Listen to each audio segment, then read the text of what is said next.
السلام علیکم ناظرین، کیا حال ہے؟ طبیعت سے ٹھیک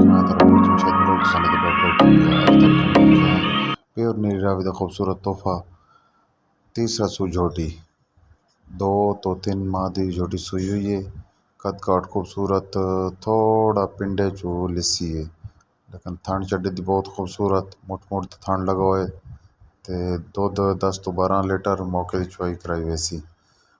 پیور کالا برانڈ، بہت ہی اچھی چیز، تلے کٹڑی، نہایت معقول ڈیمانڈ 3 لکھ روپے نال۔ اگر کسی بھائی نے ضرورت ہوئے تو ضرور سارے رابطہ کرنا ہے۔ چینل ڈسکرپشن ہی نمبر شو ہوندا پیا اسی تے سکرین دے تے بھی شو ہوندا پیا اسی۔